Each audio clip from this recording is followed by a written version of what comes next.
देखिए, LMIA के लिए जो चीज़ें इम्पोर्टेंट है, क्योंकि ये एम्प्लॉयर स्पेसिफिक है, तो इसमें सबसे पहली चीज़ ये है कि जो जॉब ऑफ़र है जो एम्प्लॉयर ने देनी है वो जेन्युइन होनी चाहिए, और उसमें उसकी पोजीशन, उसकी सैलरी, बेनिफिट्स और जो भी उससे रिलेटेड इन्फॉर्मेशन है, अगर आप इंश्योरेंस प्रोवाइड कर रहे हैं तो वो उसमें उस जॉब ऑफ़र में मेंशन करनी पड़ती है।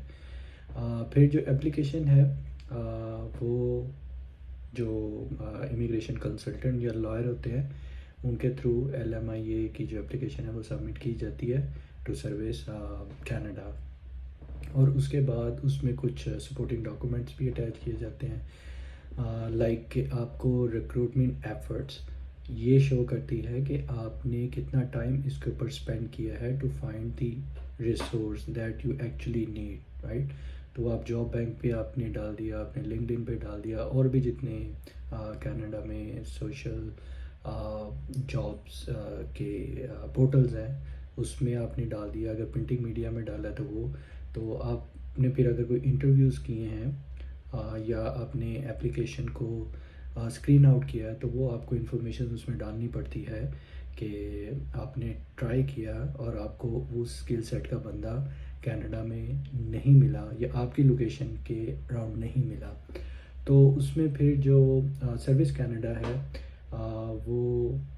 उस पर डिसीजन करती है और उसकी फिर वो अप्रूवल देते हैं, और इन बिटवीन दिस वो ऑल्सो आपका इंटरव्यू कर सकते हैं एम्प्लॉयर का, just to see if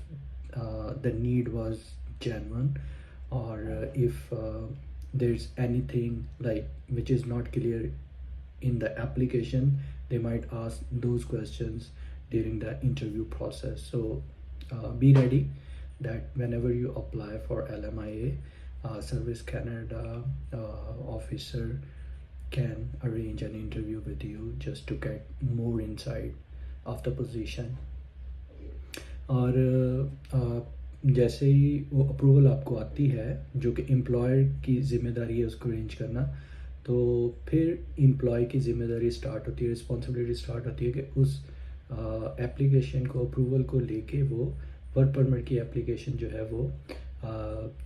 IRCC की वेबसाइट के ऊपर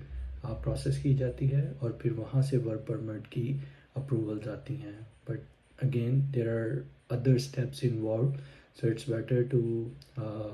discuss your case with the licensed consultant or lawyer before you go into that process. Thank you.